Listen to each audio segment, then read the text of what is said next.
my, there you go. There you go. A little delay there. Hey, what's going on, CJ? How you doing, man? Hey, listen, another good Monday. Man, I had some work being done on the house this whole weekend, and it's been hectic. So it finally got finished, man. I'm happy. Have to spend that money, keep the economy going and shit. So there you have it.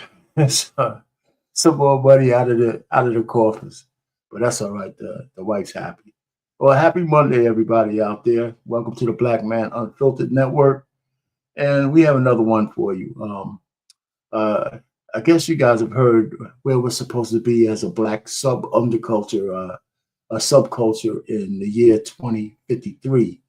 They say our net worth is going to be zero by then, but a steady decline, you know, in the black community. Wow, who would have thunk it? But anyway, share, no, like the, hit the like button on the way in. That's what I'm trying to say. Hit the like button, and it costs you nothing. Anytime you come up, just hit that like button and make it a habit. Hit the like button. If you stay for a while, great. If you share this, that will be helpful for the channel as well. And anything y'all want to know and talk, not want to know, but anything you want to talk about 2053, I'm going to drop the link early on this one.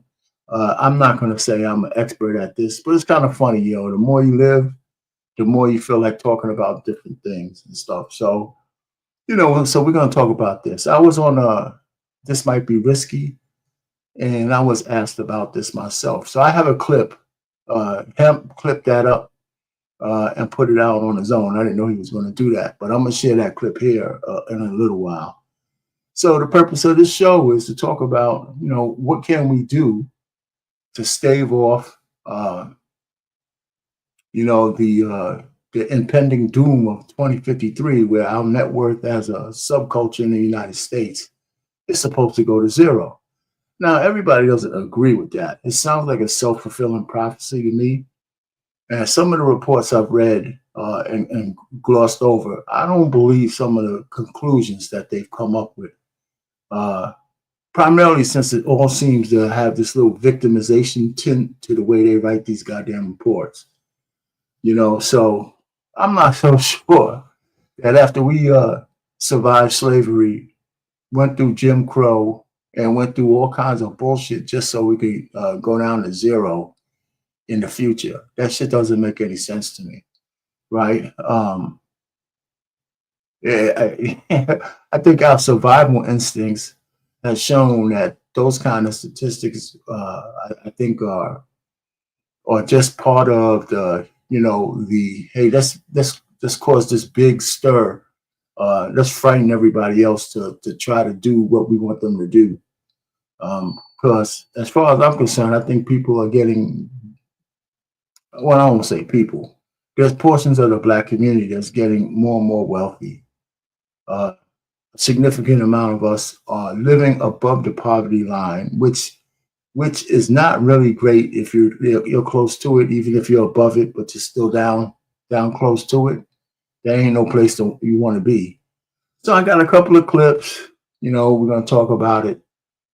We're going to talk about a little bit of what we could do to try to stave it off and all those kind of things. So, and if you haven't heard of this so-called impending doom of 2053, well, you're hearing it here first, because it's been out for a while. I mean, I didn't make this shit up, So what's going on, Trey?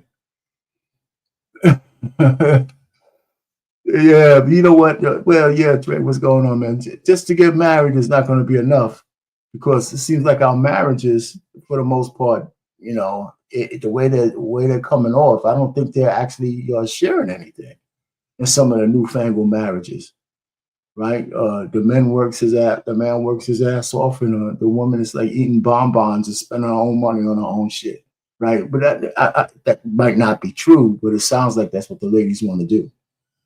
So I don't know. So that's part of it. So I'm gonna drop the link anyway early. So if you got some ideas on how we could get out of this mess, that shit would be great. But anyway, so there's a report out, and the first thing I'm gonna do is we're not gonna go through the report with a fine tooth comb. I'm not gonna do that shit. I did go through the report a little bit, And it seems like it's left leaning, victimization leaning, and oh, woe is me this, oh, woe is me that. And if we don't, get laws changed and, take money from the rich, there's no way we could catch up, you know. You get hit on. Absolutely, right? That's another one. Yeah, there you go. Yeah, so we could touch on that a little bit too, in terms of the degrees, with the most degrees. And now that Biden, not Biden, that Trump is getting rid of not letting anybody get rid of their student loans, we're starting to see the people who had all these degrees and $200,000, $300,000 worth of debt, talking about, oh my God, what am I going to do now? So yeah, so getting this job, you can't even get a return on investment. Well, anyhow, let me just go ahead and show the report, just so we have a talking point to something to point to. I guess you guys can see this. Make sure y'all can see it. Yeah, y'all can see this.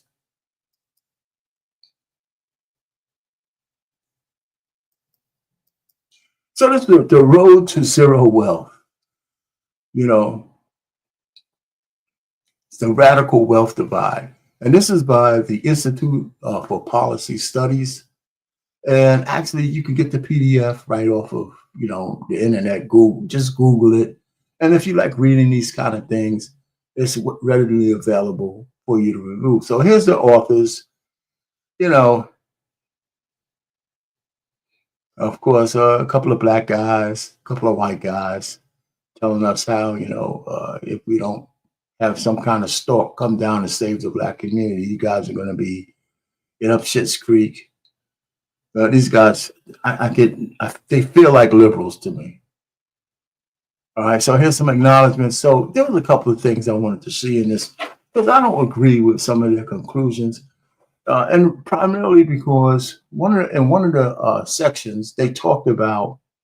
Here's the table of contents. We can look at this. In one of the sections, they talk a little bit about that our poverty rate, or the direction we're going to, is based on the choices that we've made.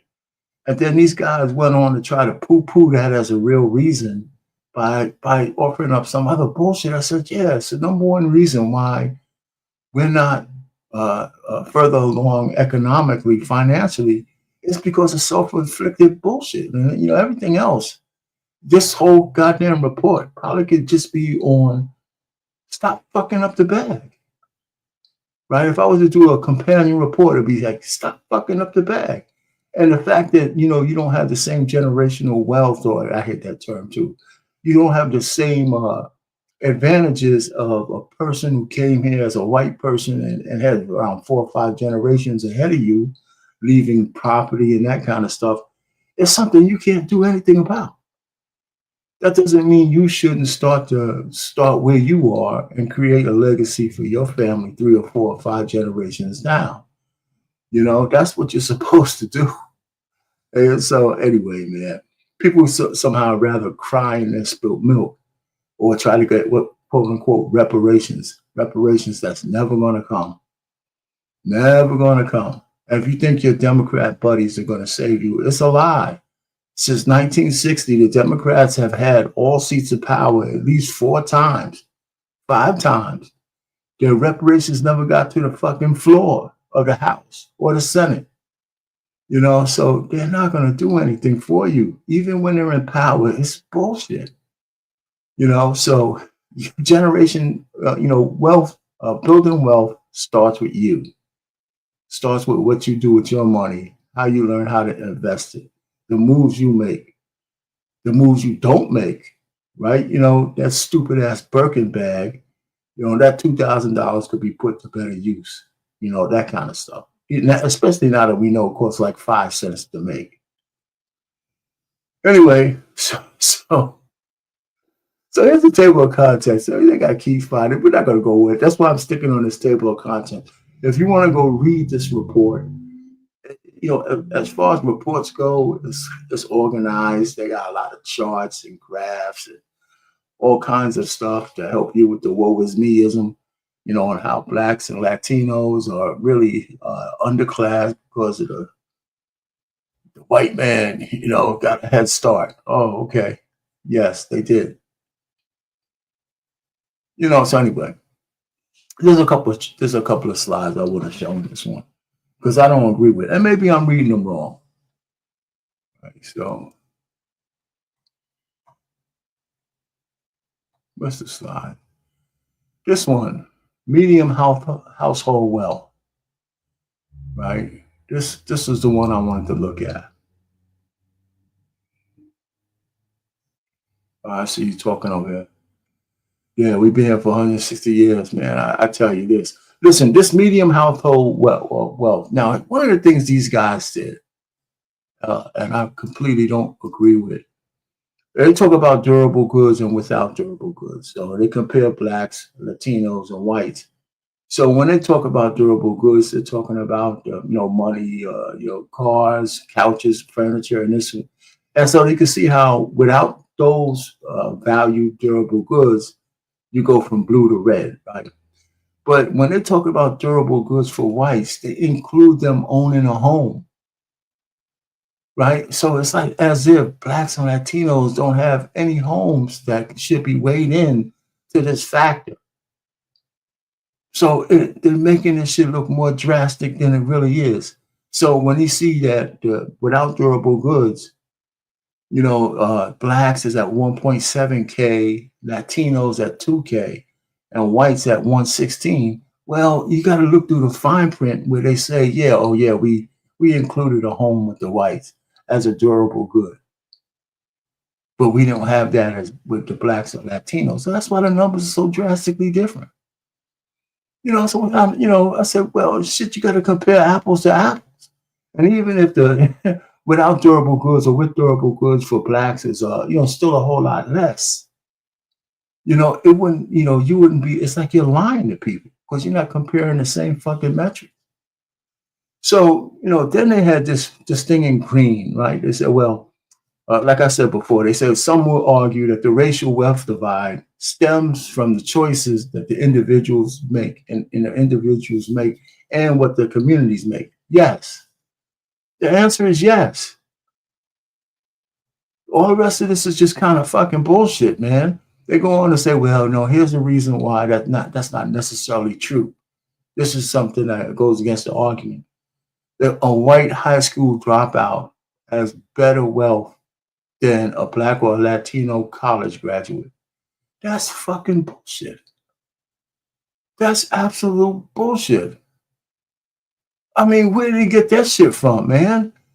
You go up to West Virginia and Appalachia or some places where poor white dropouts, the motherfuckers don't got shit. What are you talking about?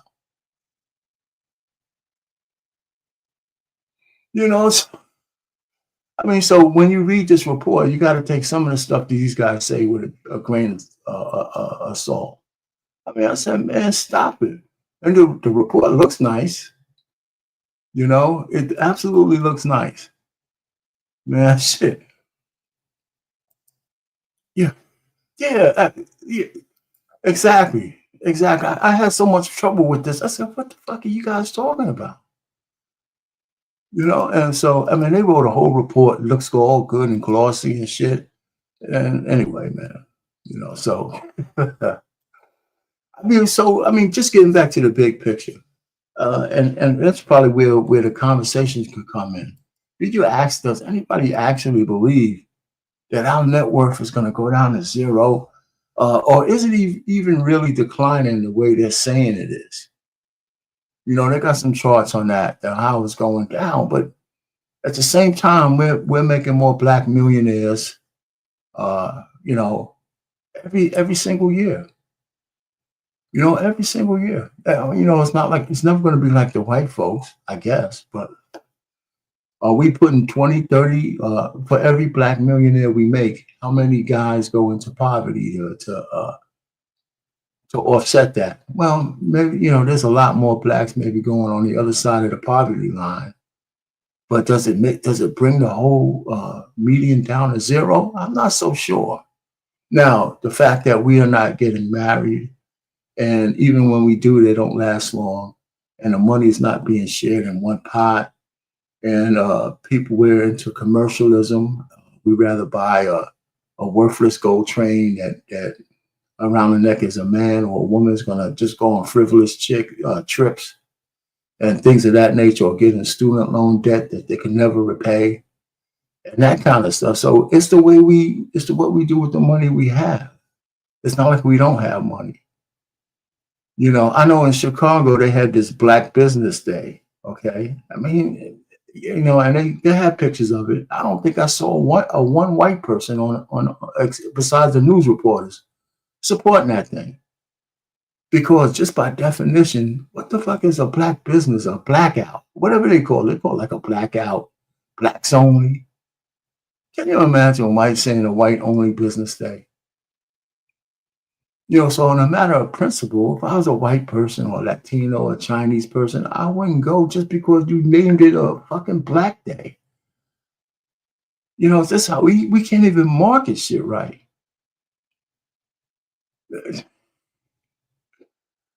So if they had this report, yeah. Listen, in my family or Trey, I try to get as many of them to start looking differently about the money they make. I just got another cousin of mine. She's 50. She just turned 50. Now I'm not going to turn her into like a trader or anything like that, but she didn't have like a Roth IRA. So I said, well, for a minimum investment, you could at least, since you're starting so late, you could at least find a way to sweeten your retirement pot, by the time you're 65, 67, by opening one of these this Roth IRA, and if it, with some dividend investment stocks in there. And so by the time you retire, at least you can get some tax-free income, even if it's just $1,000 a month. You can start to build something like that even now, and without a tremendous amount of investment to do it. And if you put more money in now, you could even probably get more than $1,000 a month if you do it right. So I was just saying, why don't you do that? So she don't have to worry about it. It's more like a fire and forget, set up a drip, and just let it go. And just every month, without you touching it, have a certain amount of money going into your account. We could talk about what you're going to buy in there. So that kind of stuff. So, it's so hard to get the family to even get off that dollar. They'd rather buy a lottery ticket. So back to this whole thing in this report, it goddamn sure matters what choices people make for what kind of financial comfort they're going to be in. You know what I'm saying? Later on in life. What's going on, Curtis? What's happening? Well, yeah. So we got SC. I don't know what this. I don't know what do you mean by this one?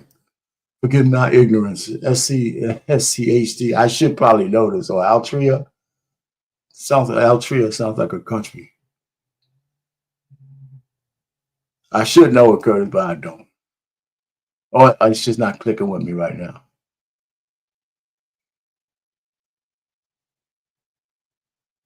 Not tripping, girl. Hey, what's going on, Hunting Wisdom? How you doing? Oh, okay. And you know what? I should have looked at the symbols and say, man, he just caught me off guard and shit. Yeah. Thank you. Thank you. Anyway, yeah, I have a few others, man. There's a lot. I like the Guggenheim stocks. I have one. J.P. Morgan has a stock that pays a variable dividend, but it's pretty good.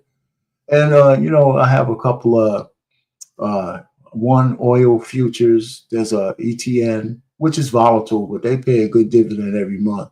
And I got a silver dividend stock. You can't make those a part of the drip program, but every month they pay out well, and they swing. I mean, of course it's volatile, so they swing, but they're not bad. They pay some good. Yeah, Jeppy, that's what I have, and GOF, a couple of other ones, Pennant Par.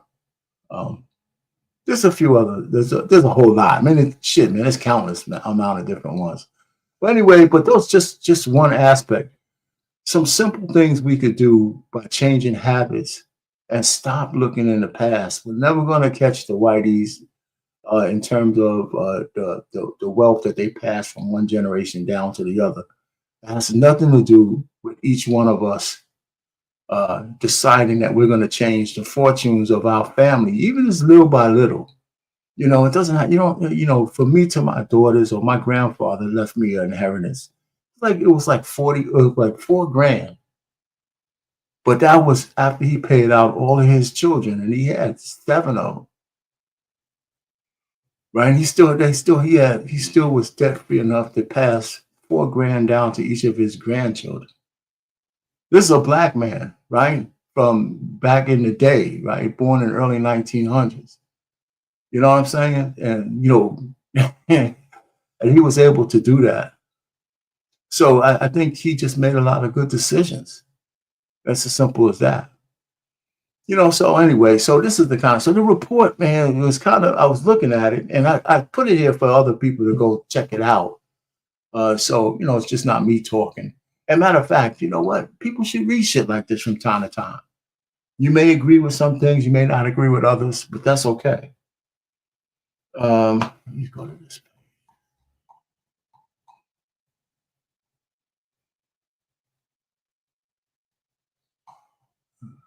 That one. Yes, this one. This one. Where the hell is it? It's coming up. This one. Falling short economic needs versus reality. So this chart, you know, economic needs, the reality for white households, the reality for households of color. That's the horizontal bar at the top, right? So on the left, very left, where it says living above the poverty line, you know, so it for I guess they put the poverty line at 24,000. That was 2015. I think it's a little lower now, but let's just say that's where it's at. They say 90% of the white people live above the poverty line. You know, I'm not so sure that shit's true. 90%, I'm not so sure that that's true. Then it says 78% of the households of color live above the poverty line. So even if you live right at or above the poverty line, that doesn't mean you're having a great life, by the way. So if the poverty line is 24,000 and you make 30,000 or 28,000, it's not like you have a glamorous life going on, right? But you're just above the poverty line.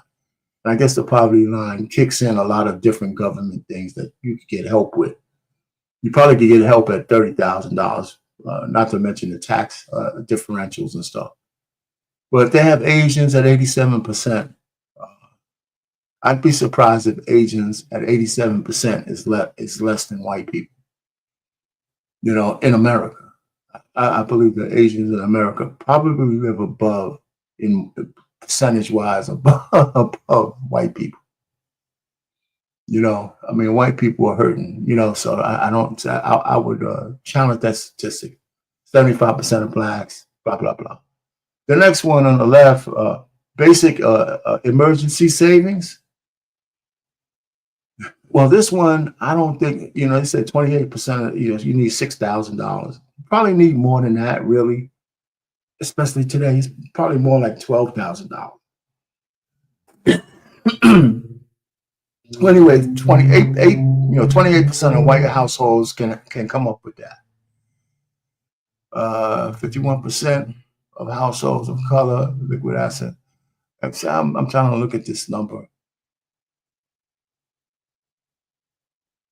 Okay, they said 28%. Only 28% live in liquid asset poverty. The way they worded is the opposite. 51% of blacks and Latinos live, you know, under that level. Okay, 31% of the Asians live under that level. Okay, so there you go. So the numbers are ominous. Access to higher education, $24,000 that you need to just kind of get started. 1 year's tuition. You know, it's funny. I just had a conversation with one of my cousins. His daughter's getting ready to go to college in September. And of course, He didn't prepare at all, at all. But he and his wife, they make over 200 grand. I said, well, I didn't go back and told him I told you so 10 years ago, but I didn't say that. But anyway, I, I wanted to. I wanted to real bad, but now he's looking for different ways of getting his daughter through college. I said, you can't. I said, you absolutely, she wants to go for something like business, right? I said, you absolutely can't let your daughter get saddled with over 100 something thousand dollars worth of debt. That's the height of irresponsibility, if you ask me. You don't want her, let's just say the school costs 25 grand a year, which it pretty much does. And it's a city school, and that's even with commuting, by the way, something like that. So it's up there.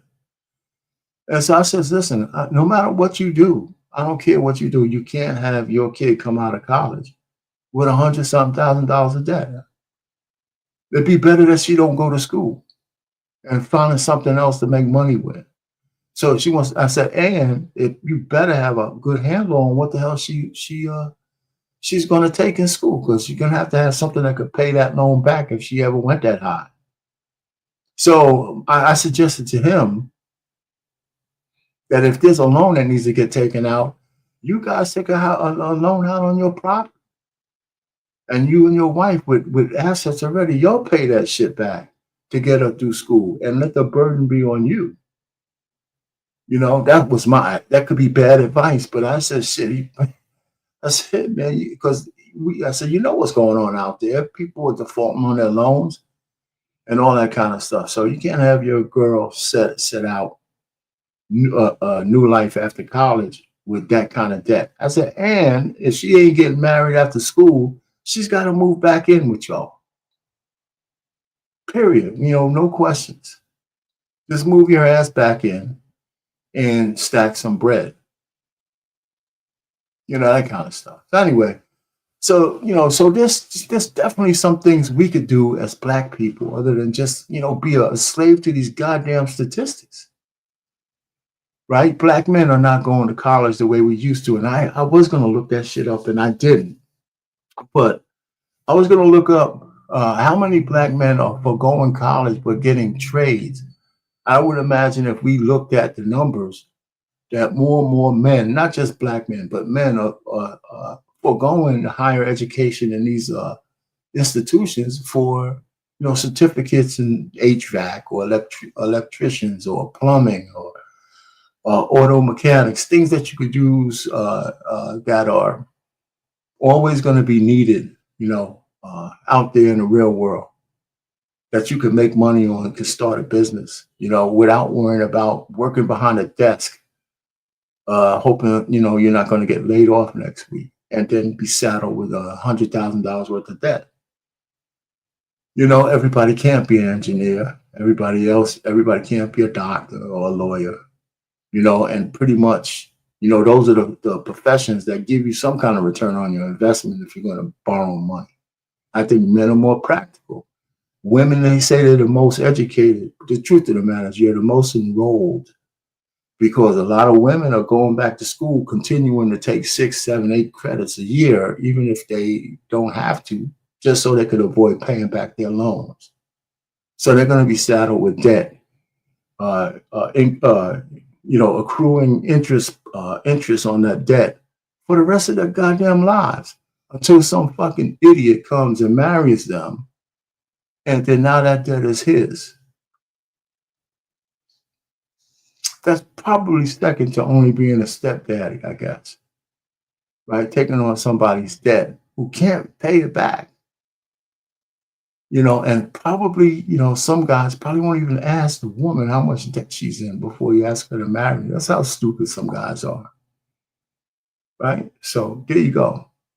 Again, behavior.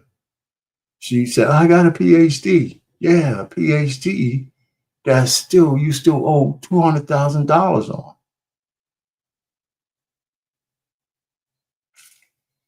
on. So anyway, man. So there you go. Access to home ownership. Well, yeah, that's tough for everybody. 71% of white households are homeowners.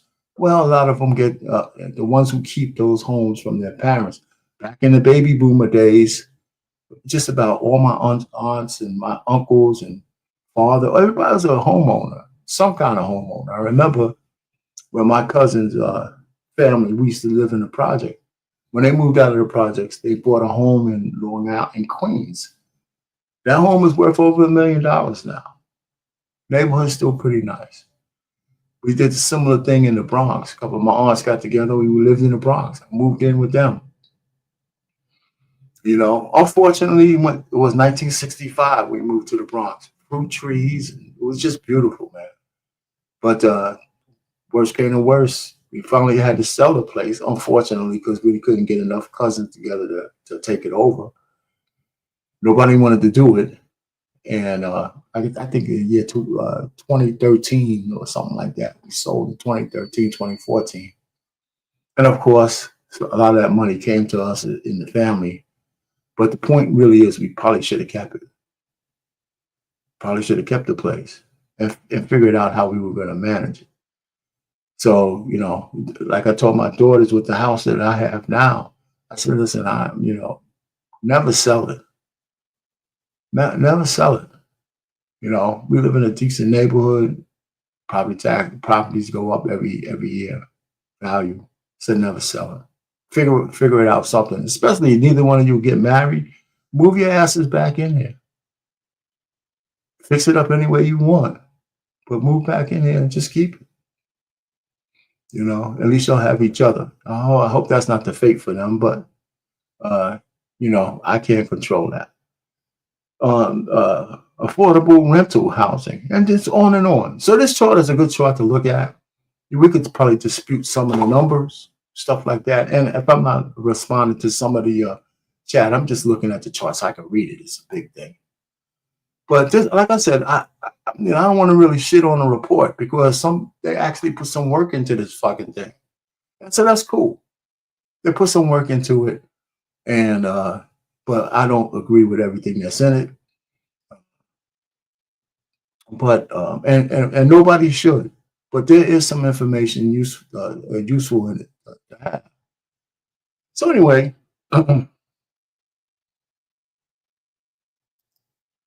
when you say here you go, and this is said we are not going to be listen. Yeah, we're going to be lost if we can't compete, and there's a lot of things to compete on. This competition, there'll be competition for who's the best, has the best vocational skills as well. It doesn't have to just be going to college. Things that I know you're a big proponent of that, but right now college has priced itself out of its usefulness for a lot of people. For a lot of people, and this notion that women go to college more than men. Well, that shit was true when I went to college in 1976. If you look up the statistics on how many women went to college to how many men, women went to college more than men, even back then. So I don't know where it became such a flex now. When I went to the University of Buffalo, there was honeys everywhere, everywhere. You know, so it's just crazy. So even back then, and it's not just a black thing, right? More women go to college than men once we got the ability to do for that to happen. A lot of guys just want to get to the bag as soon as they possibly can and try to make some money. So, right. So, yeah, as you said, women have to go to college, right? But anyway, so that's that. What else did I have on this thing? Well, I guess the only thing left I have on this particular thing is I would say download the report. It's a PDF file. It's a beneficial reading, just for nothing else, just general knowledge about what people are thinking out there about just the fate of the Black community. The only problem is don't make it. I think some of them are making it into a self-fulfilling prophecy. That's the bad part about it, right? Oh, we're gonna go to hell and shit. We're gonna be a permanent underclass. Well, some things are pointing to that, right? This incessant freaking fight between men and women it's a big thing. It's destroying whatever chances we have as a community to stand on our own. And I think it's going to come. It's already past coming to a head. I think that the eye is cast, and I think that black men, for the most part, who want to get married, definitely have to look elsewhere or at least have to be open to looking elsewhere, because too many of our women and the way they vote and the way they think is all over their sleeves. They want men on their own terms, and like I said before, any man marrying a woman on her terms is an absolute asshole. He really is. It's got to be on your terms, or that shit won't work. Anyway, so listen, I was on Hemp's channel, and I'm gonna pay. Well, he clipped this up. I didn't. I didn't know he was going to do this, but he asked some questions about 2053, about who may come out on top when that time gets here, and a couple of other things. So it's a few minute clip. But I'm gonna play that. I thought that was he gave yours truly the floor, and I didn't know was my turn, but apparently he thought what I had to say was halfway decent. So let's go. I'm gonna play that.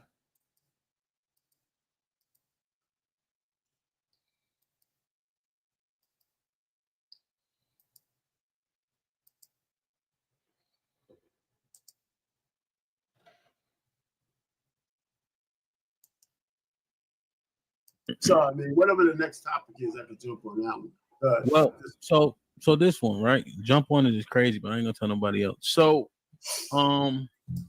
it's only 400 people here. Don't worry about Mr. Payne. I'll blame it on Mr. Williams. They asked me about it. I'm old. I don't get it. I'm old. It don't count. He old. Payne get away with a lot of shit. he actually did the twist in his lifetime. We will give him a pass. Come on, baby. Jump on. Twist. The twist is crazy, Mr. Fantastic. Stuff this tune.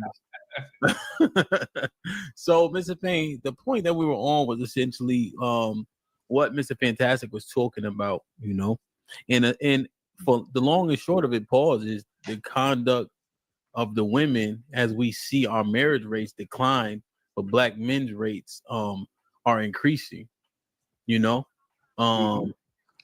and how does that pairing or lack thereof affect us when 2053 is seemingly upon us in just 30 years from now? Like, what is the how do we fix that? Is there any fixing that? And is it predominantly on the women in their conduct? Because that's what, and I'm just giving you that framework because that's what I got that part laid out.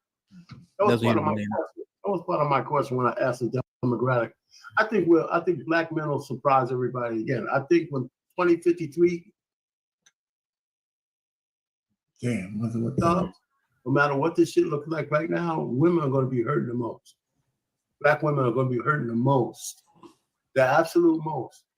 And I don't know. I think we need to weigh. Not me. No, with that shit. I think y'all, the younger people, need to weigh whether the energy that needs to be expended to make 2053 go away is worth it.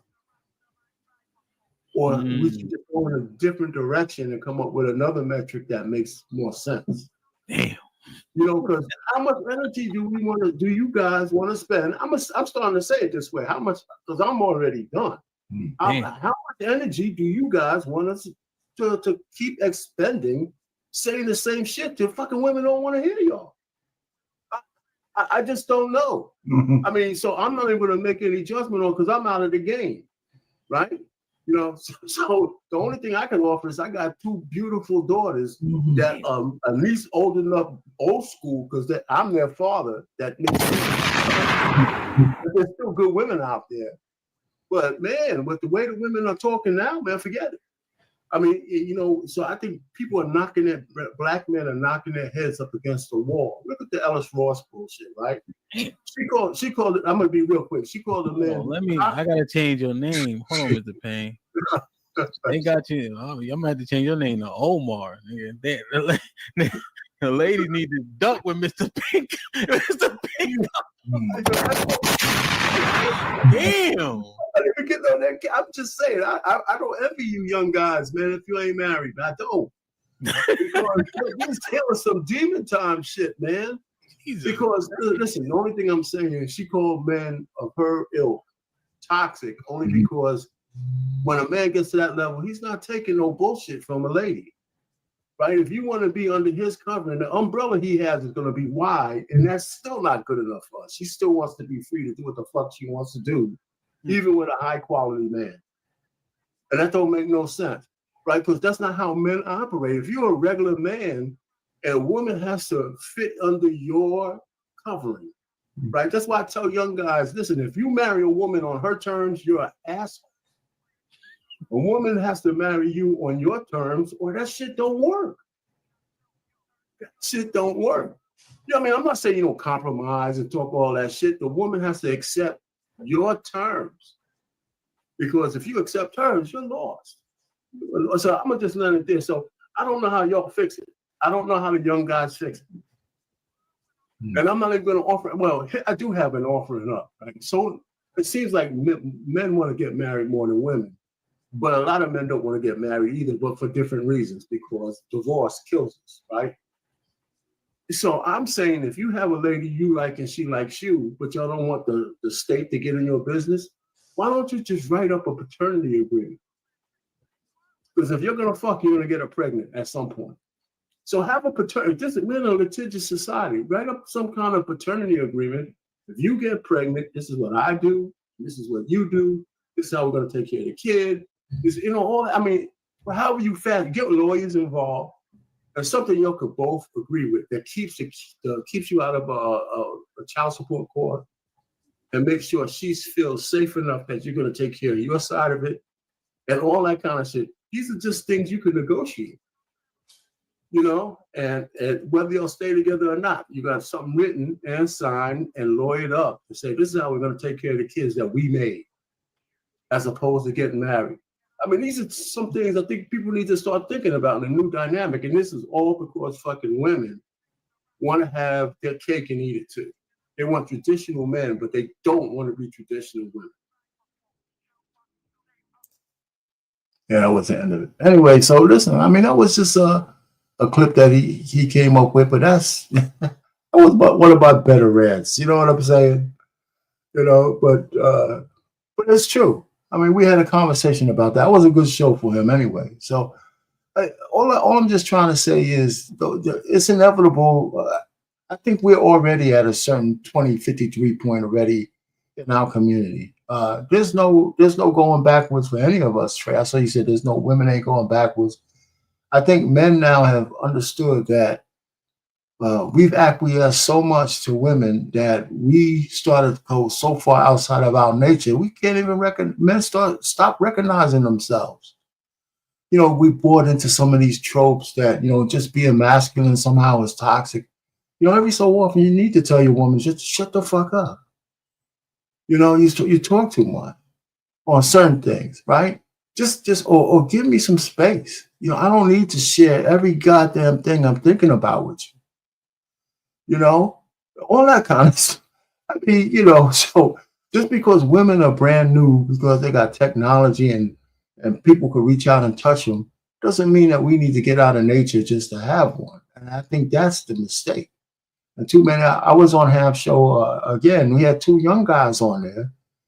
And man, they were just these red pill talking points about how bad women are. I said, man, wait a minute, what are you talking about? I asked them, hey, Trey, I asked these guys.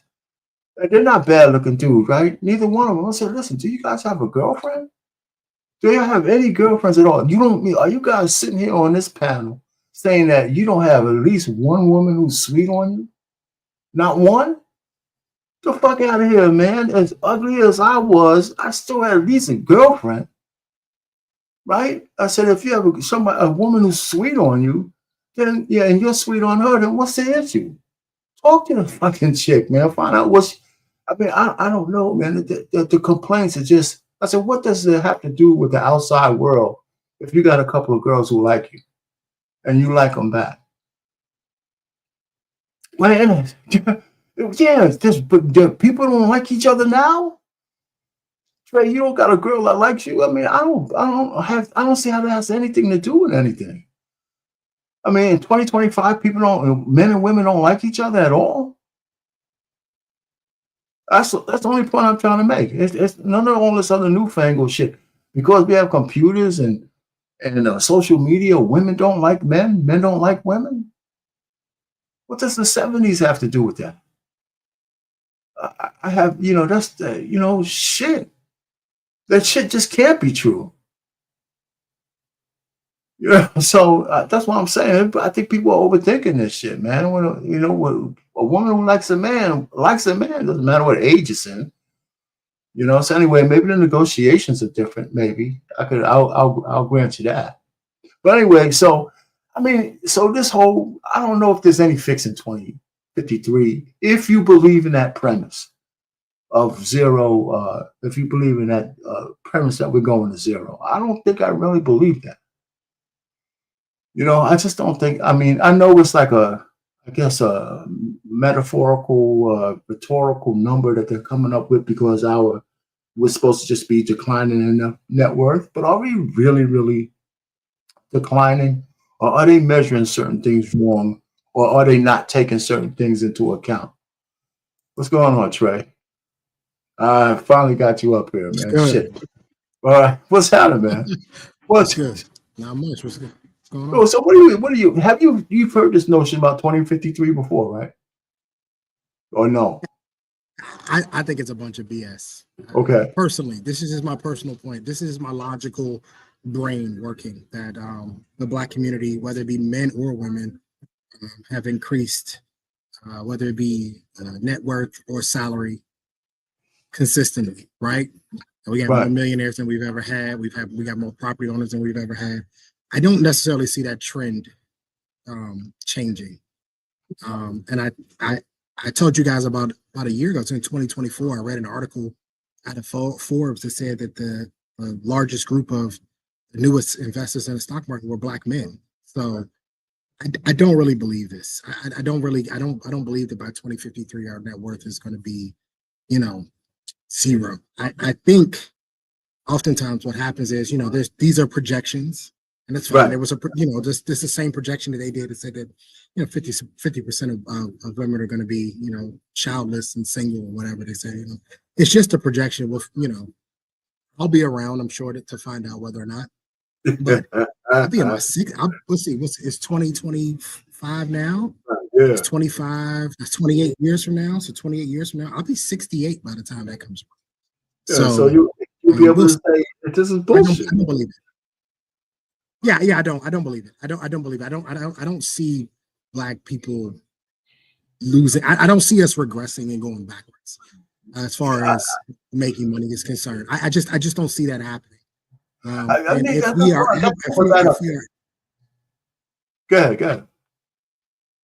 No, I was going to say, if we are ever able to actually understand how to invest our money properly, not so much saving it, but invested it in good things, right? I'm so glad you brought up the drip, because I've been harping on the drip for years and telling the Black community, start dividend investing with your kids when they're 2, 3, 4 years old.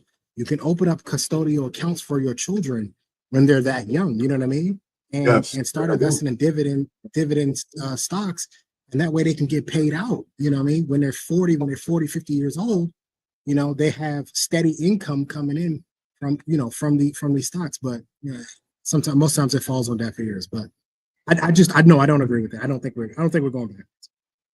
No, yeah. So yeah, that's why I put that out there, and I didn't want to come up here and try to couch that this report is the bleakness of our future. I wanted to have people say, it sounds like bullshit. I do have a couple of clips of a lady said she don't agree with that shit either. And it belies, it flies in the face of the fact that we are, I mean, even if it was just the women, we are looking at higher things. The biggest problem we have is what we do with our money, like you said. But that could be fixed. That's a better marketing plan, right? To tell Blacks, listen, there's smarter things we could do with our cash that look toward the future, as opposed to just spending everything now. It's not like we got to change. It's not like we have to do such a change. It's a mindset change, because the money is coming in. If you got a job, right, and you're working and you got a steady income, then there's no reason in the world why, if you're a churchgoer, and you're putting 10% in the pot to the priest, how come the first 10% you should pay yourself? If you're talking about that, at least matching in a 401k plan. Anybody who has a 401k plan, always pay yourself first. Yeah, just pay yourself first. Simple things, and but it's amazing. Like I was talking to my cousin, just got her going. And, she said nobody ever talked to me. She's 50. She said nobody in the family, you never talk about money. I got so many. This is a thing, Payne. No, this is a thing. It's the same thing in my family. We never talked about investing. We never talked about taxes. We never talked about credit. We never talked about life insurance. This is a thing. And I'm sure there are other people in the chat that can tell you the same thing, that for whatever reason, we don't sit down as a family and talk. And by the way, these are hard conversations to have. Right? These are hard conversations to have about money and credit and investing and life insurance, because people don't want to talk about death and all that type of things. But I see other communities, and they're having these conversations. They know where the money's going. They know they got a trust fund. They know when I turn 25, daddy's going to give me, a house or this and that. They already know it. All they need to do is stay on track. Let me get this BS degree because dad said I can't get to the money unless I have a degree and such and such. And so they'll just do it. They already know that. And granted, I understand people say, well, the money is there, so they know they can do it. I agree with you. I agree with you.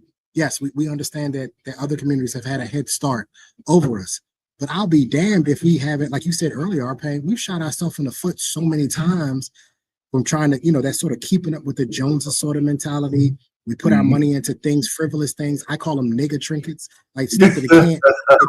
That's what I call them, because it doesn't give you any it doesn't give you anything back, right? You don't get anything back from it, right? So you're spending money on designer clothes, and you're going to the best restaurants, and why? Right? You're going to outgrow the clothes, and you're going to shit out the food later anyway. So who cares? You know what I mean? Absolutely. One other thing I want to bring up real quick, Payne, because I know you're going to go to the video. We have to start teaching the Black community to get off of fixed income. If I hear the words fixed income one more time, I'm going to lose my mind. We have got to get Black people off of fixed income. Fixed income does not work when you have an economy that is based on inflation and cost of living. That means that your money is losing money every year. Okay. Right. So if you got a pension, right? For instance, I used to be a cop. There was a pension, right? And I used to say to them all the time, $60,000 in 2050 is going to be nothing. Right. You know what I mean? And to drill this point home, all you have to do is go to the CPI inflation calculator and just play around with the calculator. Go see what 25,000 was in 1990. What do you need to be making 25,000 today? And you will see it. So fixed income is a bad idea. You always, and I see my man Curtis Moore is in the chat because he's saying the same thing I'm saying. You always have to have income. You have to have money always coming in. It always has to be coming in. Fixed income is a horrible thing because inflation will kick your ass. So just to elaborate a little bit more, you're saying, are you talking about retirees because they like to use the term because they're on a fixed income? Yeah, I'm talking about retirees, 401ks, and all that. Yeah, like if you're saying like I know I'm going to get this amount of money every year, well the problem is that every year that money becomes less and less and less every single and you're going to live long, and you're going to live longer than you think. You're going to outlive the money, absolutely. Live longer than you think. There's no doubt about it. So the point really is, when I retired, I had a 401k plan. I mean, I still do, but I took a nice chunk out of it and opened up my own IRA, rolled it over into the IRA so I could build my dividend portfolio in that. So, this way I never had a Roth. I should have done that, but that's probably what I should have done. But then I would have to negotiate the taxes when I made the rollover. But anyway, so so I said, this income that I have, I can't put no more money into my 401k plan because I'm retired. So I can't just be taking money out of it. I need an asset where it is generating its own cash. you know, and that's what the dividend stocks do for you. They just generate cash flow. You get the right ones, and they're kind of steady, even on the ups. Like, for example, we just had a big ass dip, almost 30%, with this recent shit with the tariffs and the correction that had to come anyway. My dividend stocks, the dividends were still paying the same dividends. They didn't dip far enough for the dividends to change. Matter of fact, I had one, the dividend went up. You know, so I said, yeah. So while you're going through the downturn, you know, you're still getting paid the dividends. I know that money could be used to buy the stocks cheaper, or at least keep adding to it. So I mean, yeah, I mean, these are, as opposed, I can't teach anybody how to be a trader. Some people are stock traders. I'm not even into that. But, I mean, I got a couple of regular stocks that I look for capital gains, but you know, I don't know. I guess you got to keep banging your head up against the wall with people. So I got a pretty big family. You go, I see Trey, you just dropped out, but I got a pretty big family out there, y'all. So if I can convert just a few of them to start looking at money a little bit differently, then I think I've done my public service, you know, because if I just get my family on board, I think I'll be doing a great thing. Anyway, let's see. I have another video. That's you back. Okay, yeah, I know you popped out for a second. What's the next video? There's a lady. She has some issues.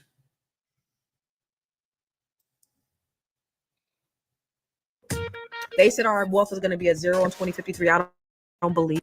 I did a TED talk called Google that shit. If you look at my TED talk on go to Google, I did a TED talk, and here's a little bit of it. I think I. Yeah, listen, I went and I looked all over for your damn TED talk and shit. I couldn't find it.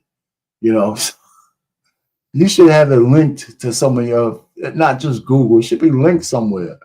You know, so I can find it anyway. But yeah, just a little bit of these test scores are reflective of the lack of investment in these communities. One of the best TED Talks I've ever seen, by the way. But this TED Talk, I was talking about ways that we can close the wealth gap as African Americans, because I don't believe that article that Forbes said of the year 2053, we were going to be at a zero, that we were going to be at a deficit. I don't believe that. I believe that we are resilient people. We've already overcome hundreds and hundreds of years of oppression.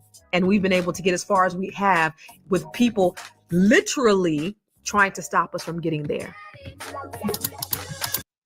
So something we definitely agree on. You know, I mean, I wish I could find a TED Talk. I was looking for it, but we definitely agree on it. I mean, and there's more. Hold on for a second, real quick. These are short ones.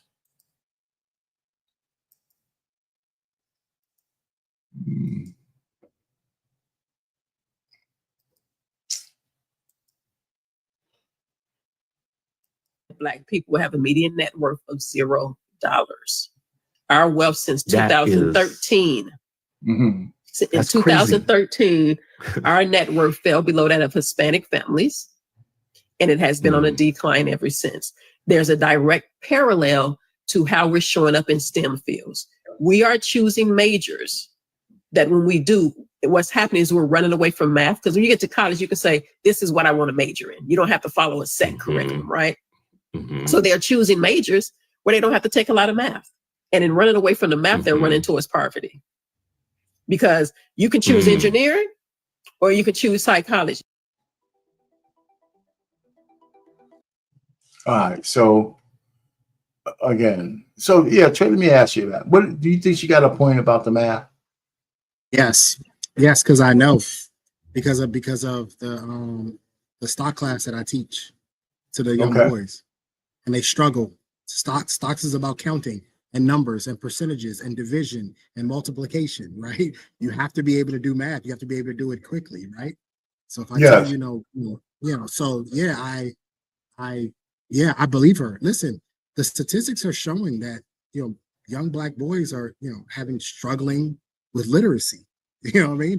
We know that for a fact.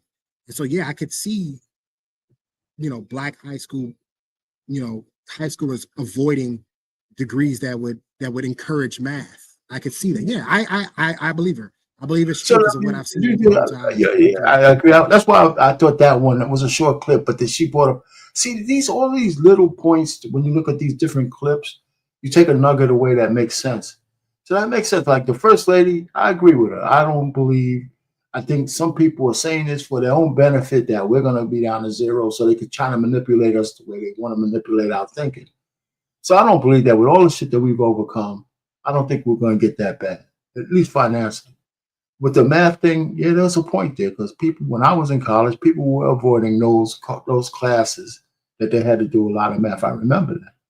And the other thing is, when my kids were born, and it's probably true for you, the very first thing I wanted, not the first thing, besides learning how to read, I wanted to make sure my daughters wasn't afraid. They weren't afraid of math. You know, we did a lot of math stuff when they were young. I mean, really, really young, right? So, and like my youngest daughter, I don't even fuck around with her, man. When she start, the statistics classes that she took for her architecture degree, I as an engineer, even avoided some of those classes, man. I said, shoot. And she was like acing them like nothing. I mean, because she really gets it. The thing with her, though, is that she could, sometimes book learning is one thing, but applying what you learn to real life is another skill that you have to have. She has it, man. You know, maybe that's, I don't know where she got it from, man, but I need a paternity test. I don't know what I don't know what the disconnect is, Payne. Listen, I was fortunate to have a mother who read to me every night. You know what I mean? And I'll tell you a quick story. My mom used to read to me so much every night. One time she took me to my grandmother's house. My grandmother was watching me overnight, and she was going to read a book to me. And it's a book that I was comfortable with. And my grandmother tells the story. She says, I was reading this book verbatim. Like she literally thought I was reading. I was young. She thought I was actually reading. I'd heard the book so many times. I remembered the words. I had memorized the words. So I can't understand it, right? I want to say that some of these literacy issues are coming because parents are overworked and they're working 2 and 3 jobs, and they're not having an opportunity to be at home to actually really nurture and love on these kids and actually teach them what they need, right? But I just don't come from that, and it's kind of hard because my mom literally read to me every night. I still have a love of reading. I still read books. I read articles every morning on my laptop because I just enjoy reading. I've always grown up loving reading. I don't know what happened over the years. Maybe the advances in technology, maybe the social media. I can't really put a finger on it, but I do know that the Black community has an issue with literacy, especially amongst our boys, and it's going to kill us if we don't get it figured out. Because I do agree with everybody in the chat who's talking about math. Listen, the boys got to. How can you count your money if you don't have math? You know what I mean? Like you got to have math, man.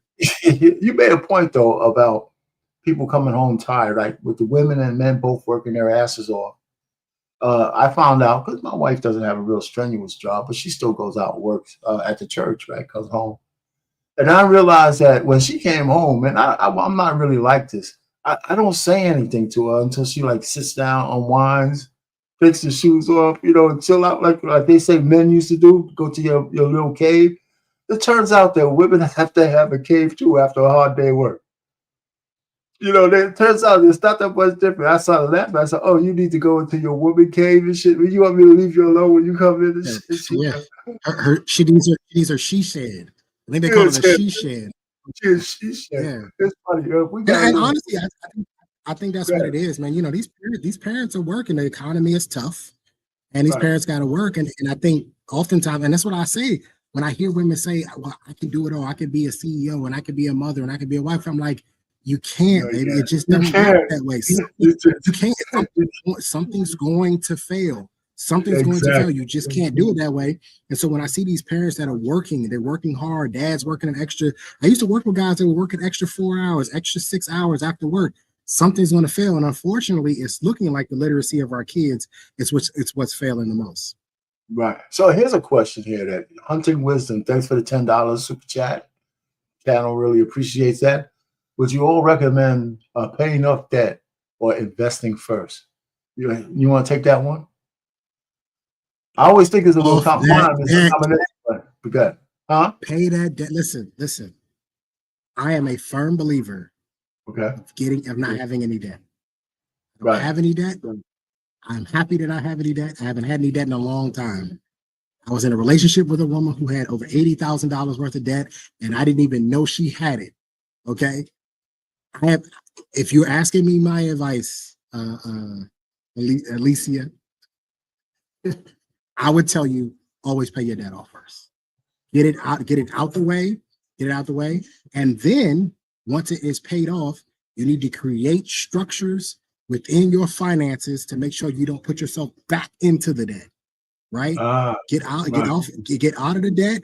And that way, every dime that you have coming in, right, you can either invest or save or whatever you need to do with it. But I am a firm believer, get out of debt. The only debt that I say is good is a debt in which you make a profit off of. If you have a business or something and there's a profit coming in, then yes, you can have that debt. That's perfectly fine, right? Like if you were to buy a rental property and then, the rent and you made, $400 or $500 in profit, that's perfectly fine. I don't have an issue with that type of debt. But a lot of this debt, when you have credit card debt and student loan debt and commercial and all that stuff, that's bad stuff. Let's get rid of it. Pay it all off. Okay. That's a good one. Yeah, I thought I saw another one somewhere. Yeah, that's a good one. That's a good one. All right. I think Curtis Moore had one. Yeah, here you go. Curtis, BMU. Well, he's not here. We should have a Trey and Payne or once a week to go over investing, finances, and stock talk. Yeah, man. Yeah, well, that's up to you. We try to do that. A little. I would do a basic knowledge. I wouldn't dive deep into it though, Curtis. But I would do basic knowledge. I saw Lawson there talking about REITs. So a lot of people don't know what REITs are. So to do some basic knowledge, I think that would be good. I would be open to that. I'll be open to doing that if we just do some basic knowledge, just sort of get people's feet wet. You know what I mean, RP? Yeah, no problem. I don't have no problem. We talked about this kind of before anyway. And listen, I'm really Little do y'all know, me and RP were actually talking about that behind the scenes. We were actually talking about doing something like that. Yeah. I know you said what your schedule is tight on Mondays anyway, right? You're still doing that with the kids? Yeah, I actually got four more kids. So that's nice, man. Yeah. So you got is it like in a classroom setting? It's in a building. It's in a Health and Human Services building we have out here, and it's in a classroom setting. And I try to make it fun. I try to do, we'll play Monopoly. I'll do all types of stuff, man. I'll use fake money. I'll do all types of stuff and try to really keep them engaged in it. The election was really good because I had Elon Musk with Tesla, and I was showing them how they kind of manipulate the markets. I'm showing them right now how the markets are so volatile right now, how they're making millions of dollars right now because the markets are so volatile. So yeah, we try to keep it fun. You know what I mean? Yeah, that's cool. All right, so listen, we're gonna play this one. It's another short clip, but this guy comes up with certain professions that I'll let him talk about it. A couple of things. This is pretty good. It's only like 3 minutes. I might stop it in between. We talk about a couple of things. Dear Black people, last year, the think tank Institute for Policy Studies released a report stating that the median wealth for Black people was expected to drop to 0 by 2053. What I'm here to tell you today is that timetable has significantly been accelerated due to the coronavirus pandemic. Now, here are some facts. The top 10 jobs of employment for Black people are as follows. Aside from these being low-wage jobs that overexpose workers to the coronavirus, they typically don't offer any type of healthcare coverage or investment savings through the stock market, like with a 401k. Typically don't offer any type of All right. Okay.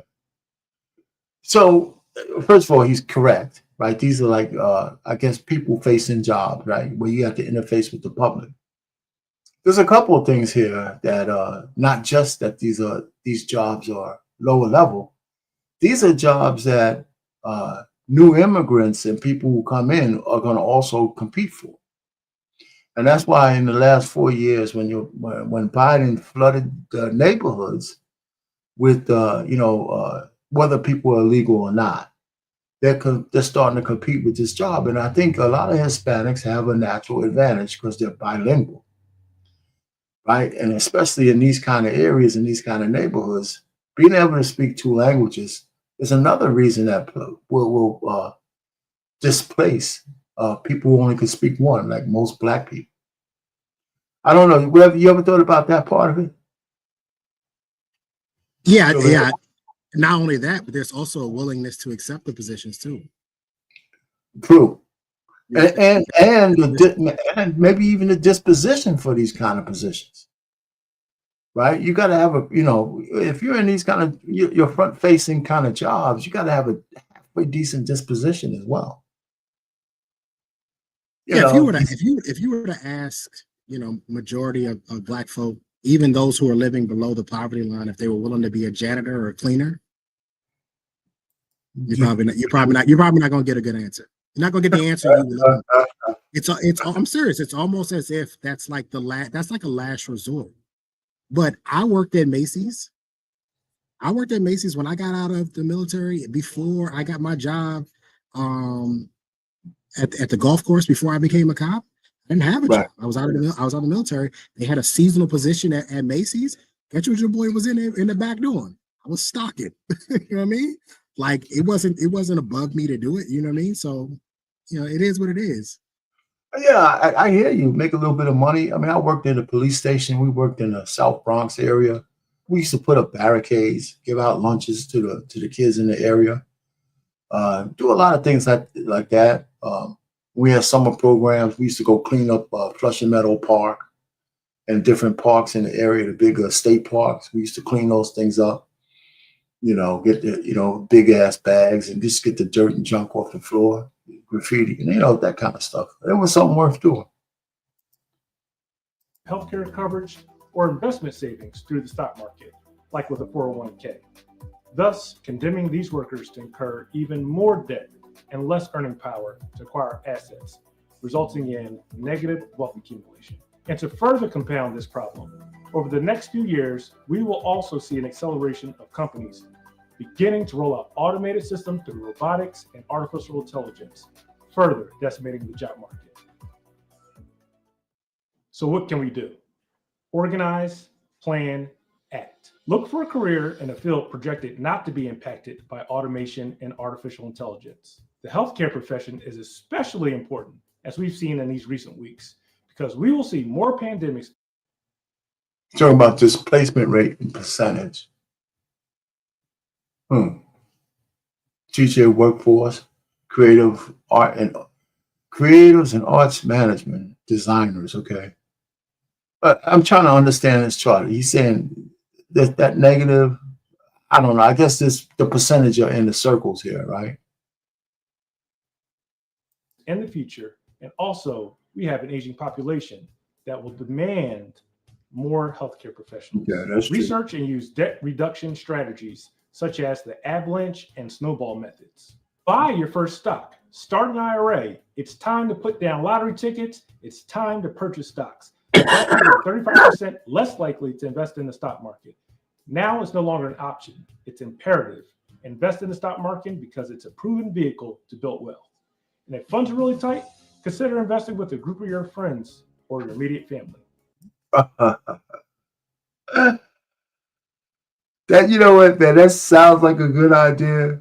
Investing with friends and immediate family, but man, it has a tinge of horror show too. but you know what, Payne, it can work. I'm getting ready to look up a group. There's a group of women that did it. I'm going to say they call themselves like the something 11, Beardstown 11 or something like that. Yeah, and they invested as a group. Made a ton of money, man. We have a bunch of female. Yeah, I mean, when I was at the engineering facility, we had a group called the Vector Investment Group. So we had an agreement and all that kind of stuff. We had meetings and we invested some. It didn't really go that bad, but it I don't know, man. I think you have to have. That's where everybody has to be somewhat equally yoked in mentality to make those groups work. Yeah, like you have to have it. The group has to have sort of an educational. It has to have an educational and informative sort of flow to it, because there are going to be people within the group who don't quite understand. So you can't move too fast. I had an investment group for a little while. We had an LLP and everything, not an LLC, an LLP. And Okay.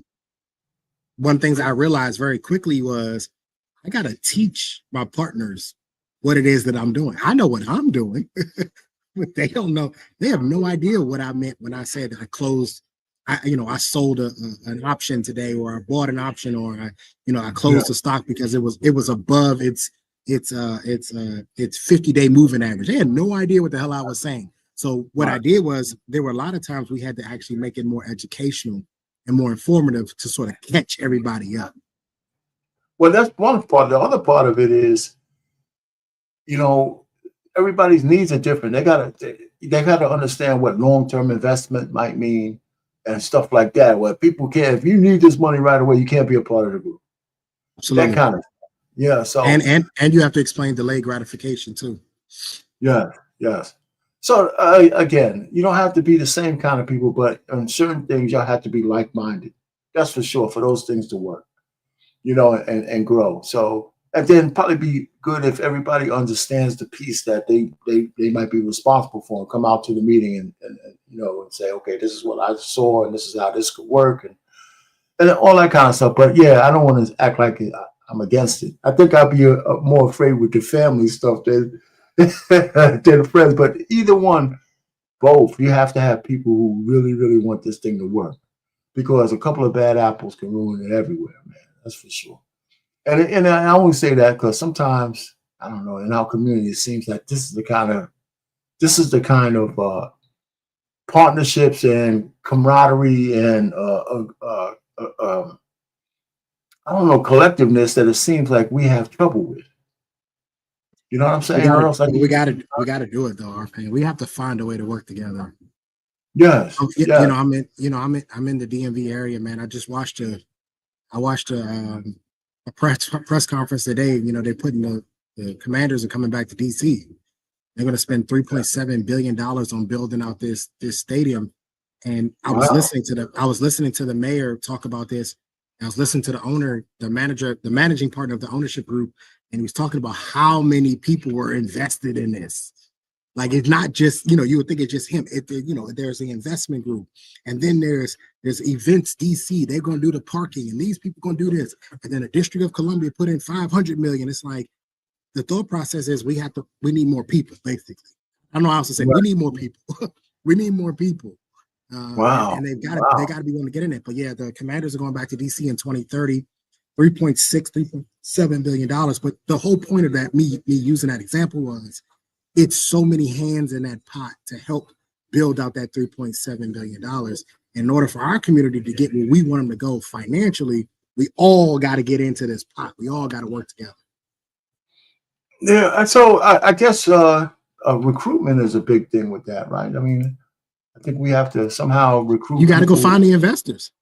Right. I mean, and somehow you got to for that kind of thing. But just even if you want to have somebody that you want to partner with on a small basis, you just got to go out and look for them. You got to go fishing, kind of. Who's out there? Like with my family, I like to get more of them involved, not with like a group thing, but they're not ready for that, but just on an individual basis. Hey, what are you doing with your money? Like I said, I had a conversation with my younger brother a couple of times to talk to him about it. So his daughter's going to college. Starting in the fall. Asked me if he was prepared for the shock that he got. No, he wasn't. He had 18 years to get ready for this. And I told him maybe 10 years ago, this is what you got to do. 10 years ago. I didn't tell him when I just finished talking to him a couple of days ago. I didn't say I told you so. I was making sure I don't say that. But is she going to get any scholarship money by any chance? No, man. Even with FAFSA, no scholarship money, they make too much money. Him and his wife make a lot of money, and they're both. My brother, man, he's about younger brother. He just turned 52. He just turned 50, something like that, 49, 50. He's. I don't know how he's the most bourgeois black guy I know, man. He's bushy like a motherfucker. Him and his wife, man, they just shedding all over the place, man. they enjoy life, you know. Yeah, a bougie lifestyle is expensive. That's exactly right. It's That's expensive. exactly right. You put some shit up, man. Like the designer alcohol, whatever the hell it is. But that's my. I said, man, and he likes to cook too, so got all kinds of shit out there. So I said, well, let me ask you this. Go ahead. I was going to ask you, but go ahead. I'm going to ask you a question after you go. Go ahead. No, I was just going to say, my son's in high school, and so. We've had a conversation about, your grades need to be up to par. We need to be able to go get you some of this money out here. There's a lot of money for you to be able to go get, you need to go get, you need to help your dad out as much as you possibly can. And then we also had a conversation about what he wanted to study. And I'm very firm on, I will help you pay for college if it's STEM, law, or medical. Right. If it's none of those, I'm not helping. Sociology degrees, psychology degrees, I'm not helping you with that. That's crap, in my opinion. You get a STEM degree, you get a law degree, you get a medical degree, I'll be willing to help you with that, because the payout in the long run is well worth it. You know what I mean? Well, at least there is a payout. That's the point. There's a payout. Let me ask you. I told my brother this. Now, he was looking at loans and shit like this for, she's looking for loans. I says, you know what, man? So you and your wife making enough money, man. Y'all got to take a hit for 4 years, one way or the other. Y'all got to pay. Y'all gonna have to take the brunt of whatever. But you got to make sure she's going to school for some shit to make it worth it. And so she's going to a business college and stuff. She wants to do that. But I said, if you're going to take out loans, instead of putting that on her, you guys take that shit out in your name and pay for her college. So because y'all have the wherewithal to pay it back. So she's not, as long as she's doing her work and it's worthwhile. I say, I just made it as a suggestion, right? They got property, they got something they could leverage, as opposed to putting that $100,000 on her shoulders. So when she graduates, she owe people $100,000.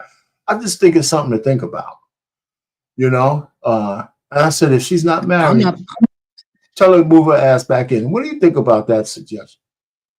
I'm not a fan of business degrees. I think they're worthless, personally. Oh no! I do. I do too. I told him that too. If she's going to get a business degree, my suggestion would be for her to go find an internship. I would much rather have her at home and pay for her expenses while she's being an intern for a business, and have her work her way up, literally from the very bottom, work her way up. And when you say business accounting, what kind of business would you say? I mean, what kind of business turns into where? Well, accounting is different. If she's going to school for accounting, that's different.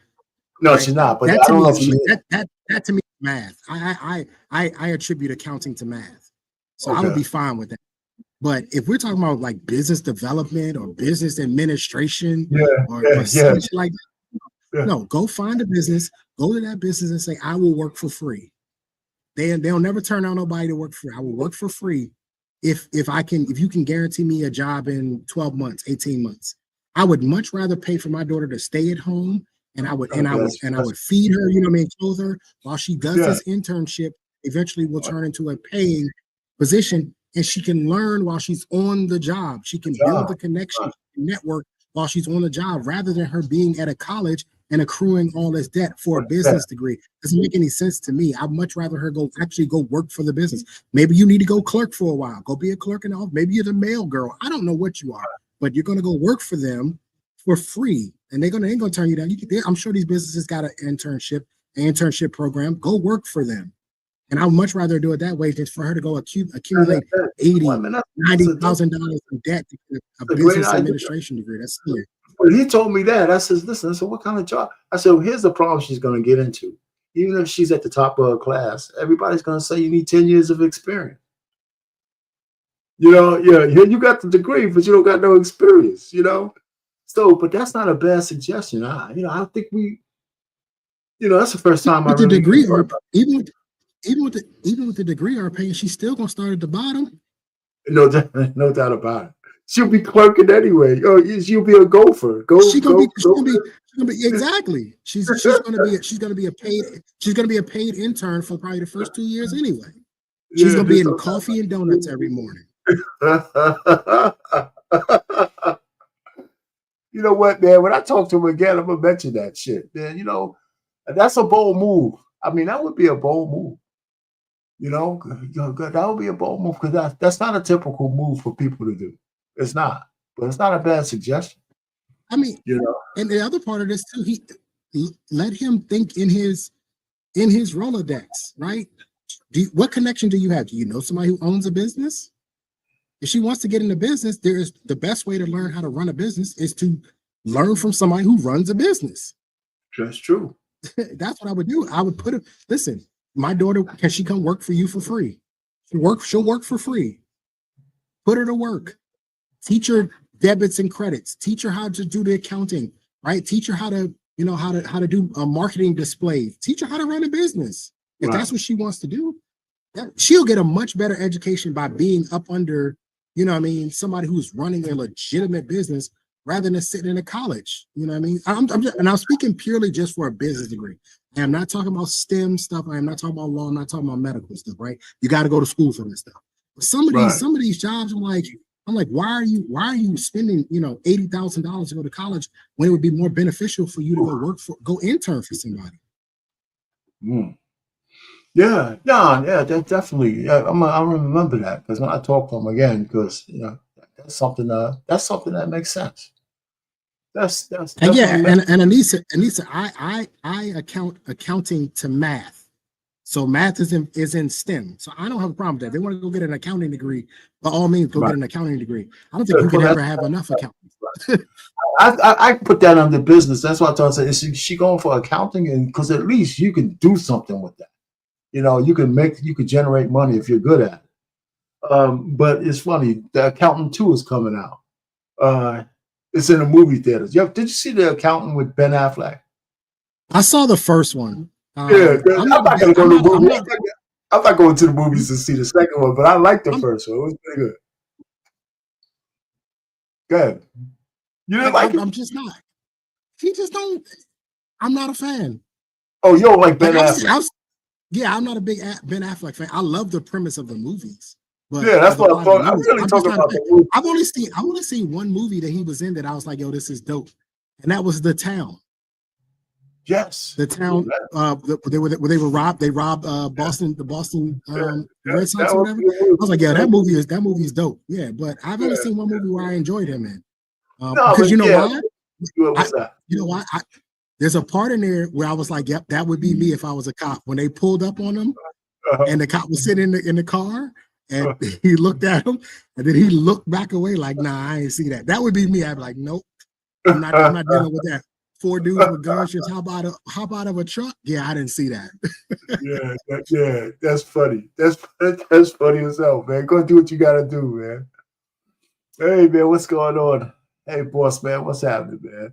Anyway, and our Payne and Anissa brings up a good point too about she's talking about AI. Yeah, right. AI, but I mean, obviously that's under tech, but AI is definitely something that we need to start pushing a lot of these young Black boys into. AI is going to be the thing, and it's coming for a lot of jobs. You may not need accountants in the future. You know what I mean? Like it's coming for a lot of jobs, man. It's coming for a lot of jobs. You're right. You're right. Hunting Wisdom. Gone Girl was good too. You're right. Actually, Gone Girl was good. Well, first of all, I liked him in Good Will Hunting. I thought he was good. He was a good friend. Told him, say, listen, man, one day I wish I'd wake up and your ass ain't here. He said, I'm a bum, man. You got, if you ever saw Good Will Hunting, he said, man, you got all this promise, man. Instead of me coming home to your house, it'd be nice if you ain't here one day. And you off making your life, that was pretty good, man. Anyway, yeah. Anyhow, anything else, man? We could talk about this all day. 2053. No, I mean, yeah, go ahead. No, I think I'm in agreement with you. I think a lot of this is BS. Again, they're just projections. Projections don't have to be right. It's just a projection. But I think there are enough Black people, especially the young guys, the millennials. I'm a millennial. Young, Gen Zers. I can't see them allowing the median wealth to get to zero. I can't see it. Well, especially when you have the opportunity, at least from a personal standpoint, to not be part of that statistic. right? Because that statistic says that, you know, that part underneath that zero line has to be growing exponentially. Really, because what? How many people under the zero line have to take up 1 millionaire? You know what? That's a good question. That is a good question. You know, and there are a lot of young Black men and women who are becoming millionaires simply because of social media. That's right. They're using TikTok, and they're, you know, Kai Cenat, he's a very rich man now. You know what I mean? Because and all he did was live stream. As far as I'm concerned, he's unwatchable. I can't watch him. My son loves him. My son loves him to death, but I can't watch him. He drives me insane. He drives me insane. And this is how I know I'm getting older. This is how I know I'm getting older. That guy drives me nuts. He drives me nuts. I can't take more than 2 seconds. Golly. But I am thoroughly impressed with his business acumen, and I am thoroughly impressed with his come up and the work that he puts in. I mean, we're talking about this guy. He was on I think he did a over 30-day stream. I mean, that's hard work. That's hard work. And that he listened to whoever's telling him. He said, "Don't get involved with this political bullshit. Do not, you know." You say, and he stayed out of the manosphere red pill stuff too. That's right. Smart. Yeah, he was smart. Sit up. You know what, man? What are you saying? His version of Republicans buy sneakers too. You know, shit. That's what Mike said.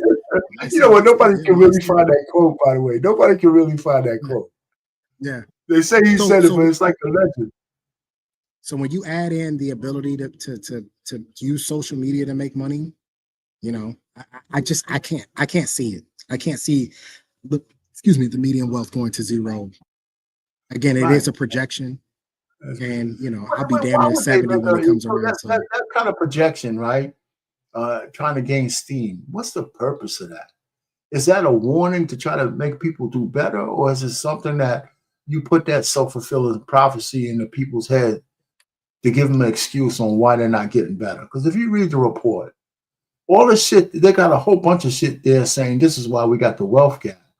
And they kind of poo-pooed the fact that personal responsibility is not pretty much at the top of that list, which it has to be. That's how I would take it. I would take it as a warning. That's how I would take it. You know, if somebody was projecting to me and say, hey, you know, Trey, if you keep going the route you're going by 2053, you're gonna be broke. You know what I mean? Like I would take that as a okay, that's okay. And I need to make some changes. Right. So I would take it as a warning. I don't necessarily think that the community is gonna take it as a warning, right? No. Look, while I don't believe that one of our biggest issues is that we spend money, right? Money is supposed to flow. So you have to spend the money, right? Mm-hmm. They're not going to stuff it down the sides of your casket when you die. So spend the money. The question is, and the issue is how and what we're spending the money on. It's what bothers me the most. And if you think that, and this is why I say reparations is a bad idea. I want us to get reparations when we have changed our mentality on how we spend our money. When we change our mentality as a community and a group on how we spend our money, then you can give us the reparations. We will never get them, but you know the point I'm trying to make. Yes, then you can give us, because then we'll spend the money with us.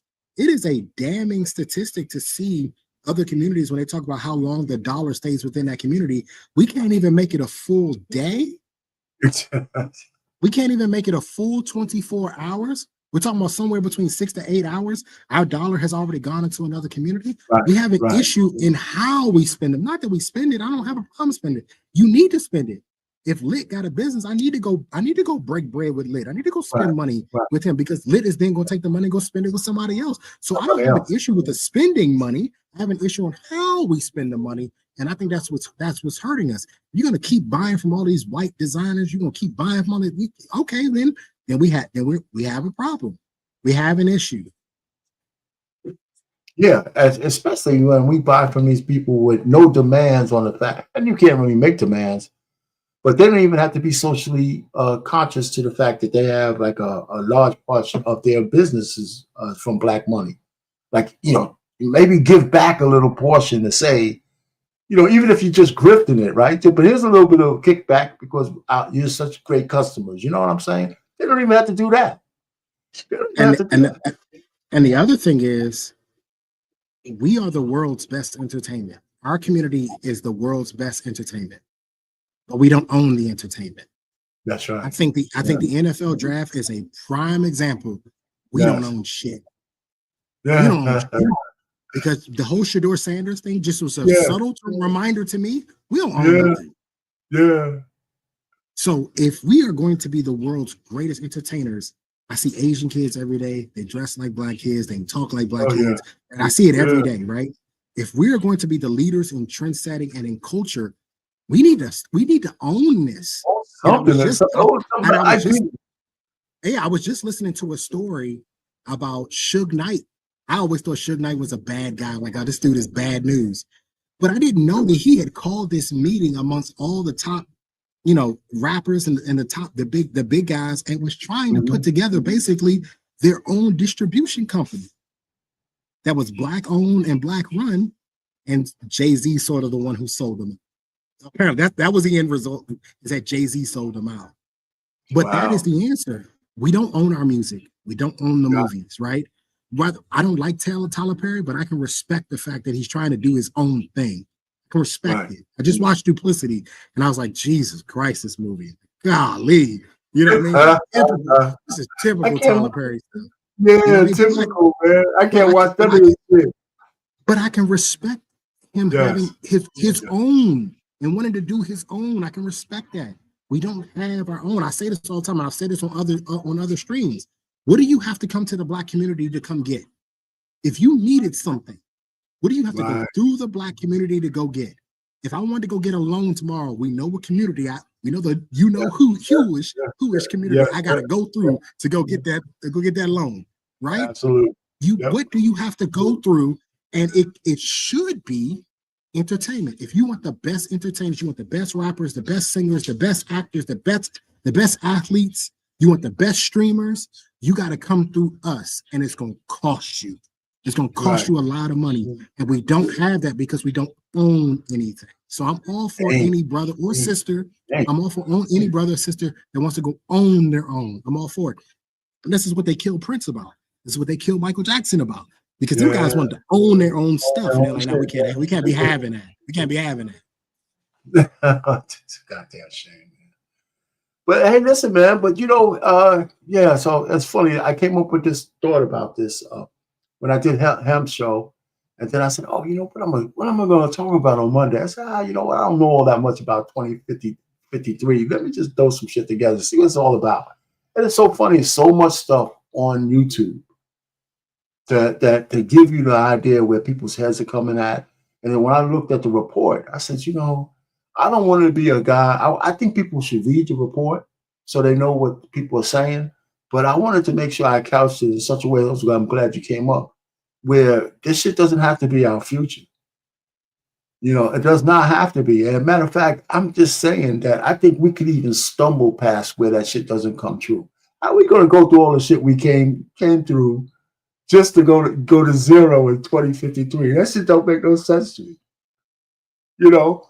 Are people going to stay in poverty? Yeah, but if you look up the percentage of blacks underneath the poverty line, actually the number went down.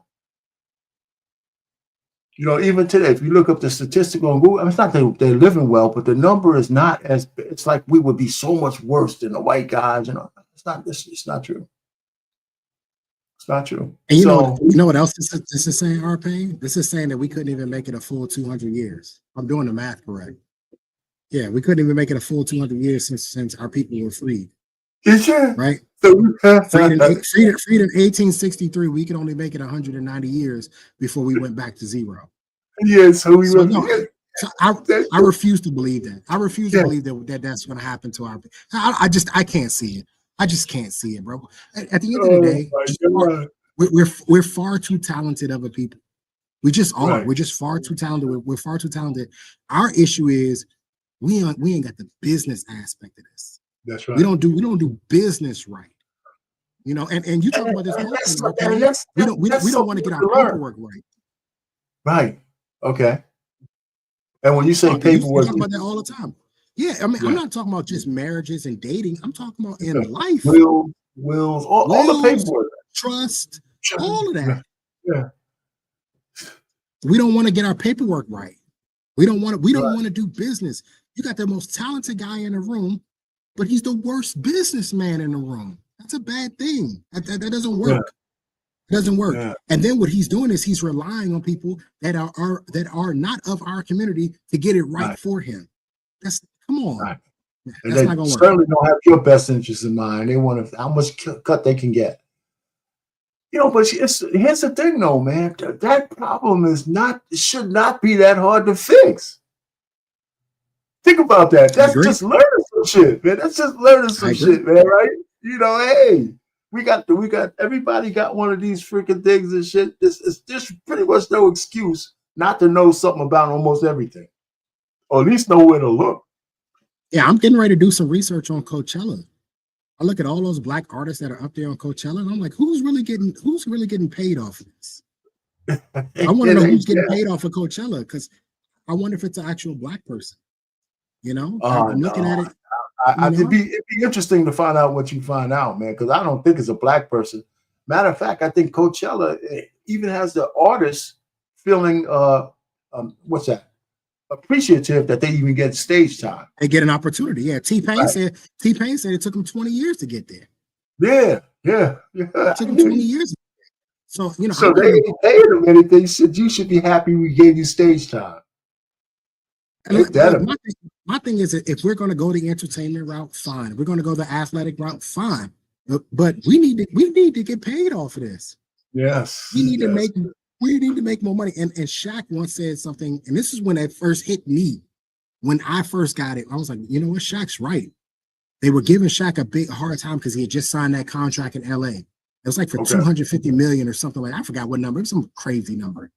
And Shaq said, if they have $250 million to pay me, how much money do you think they have? That's when it hit me. I was like, you know what? He's right. He's right. If they're giving him $250 million, it must mean they have billions of dollars. Yeah, damn right. So why are we not getting cuts of this? You know what I mean? The guy that plays for the Bears, he wanted to get his salary in Bitcoin. He wanted not Bitcoin, because they'll do that. They did it for Odell Beckham. They did it for another guy. They'll do that. He basically wanted to make himself an independent contractor, and they wouldn't do it. They wouldn't let him sign that contract. I think it's Caleb, the guy who just signed quarterback for the Browns. But he wanted to basically make himself like an independent contractor. Like, you pay my business for me to come work for you. You know what I mean? Like, and they do it. They want to, you're an employee of the Chicago Browns.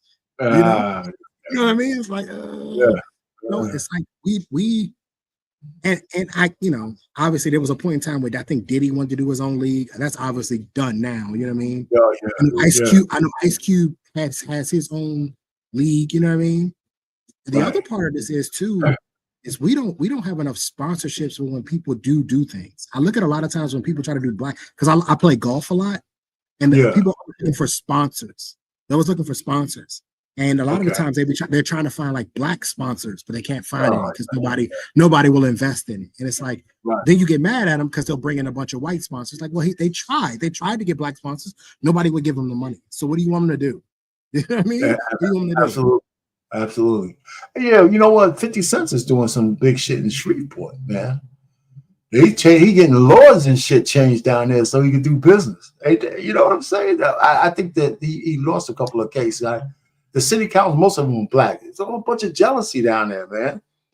At one point, the Black guys tried to stop him from buying property.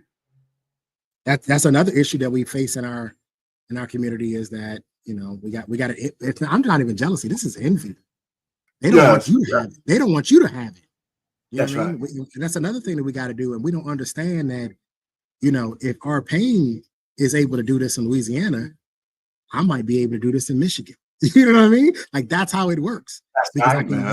Because I can use your case law in Louisiana to say, hey, this can be done. Look, Louisiana did it. You know what I mean? But we don't think like that. We think, well, if our Payne, I got to have what our Payne has. And this is where they come up with that crabs in a barrel nonsense. I kind of think it's BS most times, because I think what community doesn't have crabs in a barrel? I think all communities to some degree have crabs in a barrel, right? But I think they make it harsher for us somehow. There is a level of healthy competition amongst a community, which I think is fine. You know, if Lit has a shoe business and I have a shoe business, well, naturally we're going to compete. You know what I mean? There's nothing wrong with that. But they try to make it seem like, well, I got to step on Lit. No, we can figure this out to where everyone wins. Money is of abundance. It's plenty of it out here. There's trillions, hundreds of trillions of dollars out here. Plenty of money out here for everybody. The funny thing is, it's hard to get people to say, just because I won doesn't mean you have to lose. I said the pie gets bigger. I said if the pie never got bigger, then the stock market would never went from like 1,000 to 45,000. The bigger pie means that if I'm only getting a quarter, but the pie is getting bigger, that shit's getting bigger. You know. So anyway, a great example of that, Payne, is Tiger Woods in golf. That's right. Tiger Woods in golf is a great example of this. Yes, he is. Yes, it is. The guy who came in second place at the Masters, Justin Rose, $2.2 million. Well, you know, he came in second. He lost, and he weighed $2 million. Well, you know what? When Tiger was at his height, the 75th player in the world was making $1 million a year. And so that's what I mean. So that leads to your point, Payne. The pie can get bigger. Just because one guy is making a bunch of money doesn't mean you can't make money. You can get in there too. Exactly. But can you imagine you're the 75th ranked dude and you're still making $1 million a year at the height of the Tiger? Man, that's crazy. You're making $1 million a year playing. Payne, right. We ain't even talking about sponsorships yet. That's right. That's just playing. They're playing the game. You got apparel sponsorship. You got a ball sponsorship. You got a club sponsorship. You got a hat sponsorship. Like, you're still making tons of money. So again, just because one guy is making all the money, don't mean you can't get in there. That's how it works. So we got to stop thinking, oh, well, one guy is making a whole bunch of money, I got to take it from him. No, you can get in the same business as him and you can get a piece of that pie. But some of it is just so evident that people miss it. Like in the height of like R&B music or in the height of soul music. Now, let's just say they weren't getting ripped off. At some point, we had so many stars out there. And you think that, well, we only need one crooner. Nah, we had like 10, 12. All the music was moving. It was just all moving because people like music. And I don't have to listen to one guy. I can listen to a variety of people and still be just as satisfied. They tell a little bit different between this artist and that artist. And, so that's the world, man. You got to get the people to like expand. A lot of people. Businesses work with each other every day. Every day. Businesses work with each other every single day. If you have the key to something that I need, I will call that business up. Hey, I need this, and we figure it out. We work together. It's not taken from either. If anything, I'm putting money in this business pocket, and this business putting money in my pocket. We found a way to work together. It's just there's so many ways to do this in the Black community, but the number one thing we gotta stop doing is we gotta stop thinking that somebody else's come up is our loss. Yeah, we do. And when in actuality, in most cases, they probably just kick the damn door down for all of us to get in there. That's how I look at it. Tiger opened the floodgates. That's how I look at it. Tiger opened the floodgates. He opened the floodgates. Now you got a guy who just qualified for the U.S. Open. He's 16. That's Tiger. You know what I mean? So if you see a brother, he just kicked down a door, don't get mad at him because he kicked the door down. More than likely, he kicked the door down for you and a whole bunch of other guys. You gotta keep the door open. Put your foot in that door now and keep that door open for the guys that's coming behind you. That's true. Like I said, we don't talk enough about the fact that success is its own excitement, man. And we're supposed to like pour gasoline and make it into a big bonfire as opposed to just woe is me-isms, man. It's hard to get people to stop doing that shit. That's another reason why this whole 2053 thing is kind of like a pullback. If you read the report, all the things that they say about the racial divide is shit that's born in the past. Some things you can't fix. But the things we can't fix is the habits that we have. And we don't need nobody to do that shit for us. You know, we could do that shit on our own. Black man just showed up, man. What's going on? So, I don't know. Anything else, man? Any last words? Because, I mean, my streams are getting a little bit short. Yeah, no, I'm out of here. This is a good topic.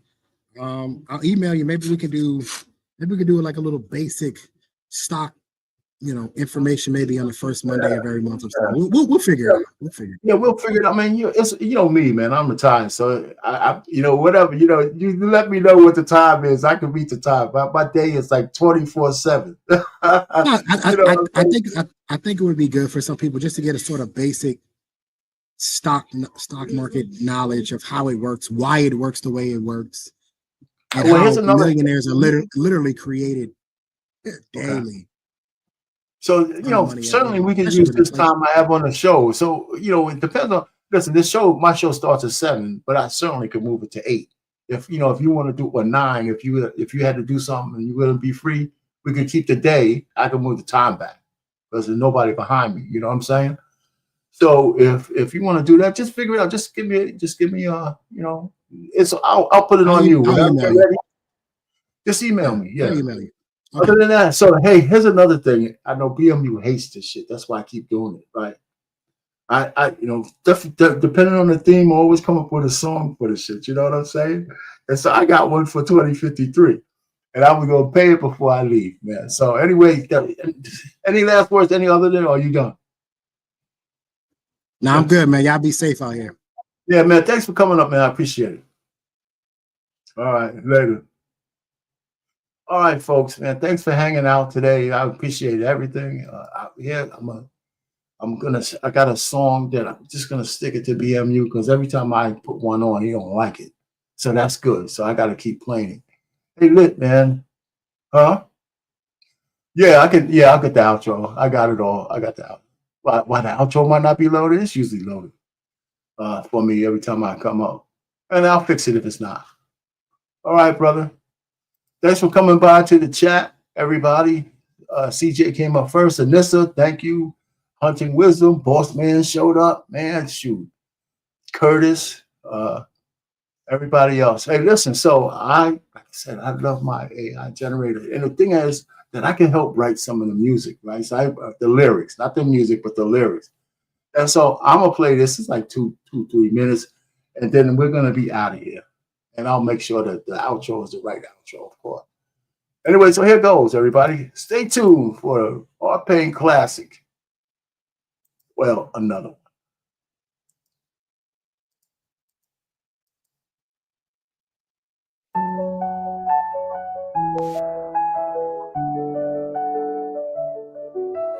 Looking through the windows of the future, dreams fade away. Built on worries of tomorrow, we face today. 2023 still echoes with chains that confine.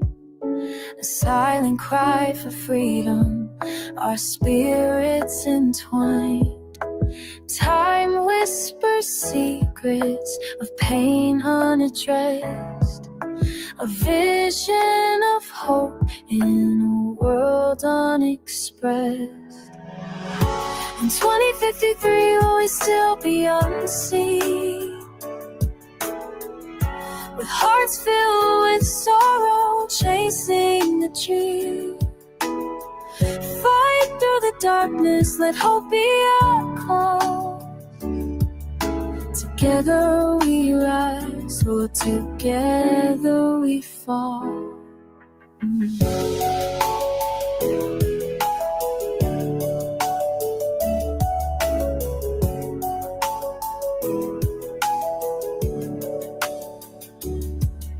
Projected to be an underclass, the signs grow clear. In a world of division, we drown in the fear, where colors determine the paths we can tread. Injustice weaves a tale too many left for dead. But through the dark clouds, our voices will for tomorrow beneath endless skies. In 2053, will we still be unseen? With hearts filled with sorrow, chasing the dream. Fight through the darkness, let hope be our call. Together we rise, or together we fall. Look to the future, let love light our way. In the rhythm of change, we will not decay.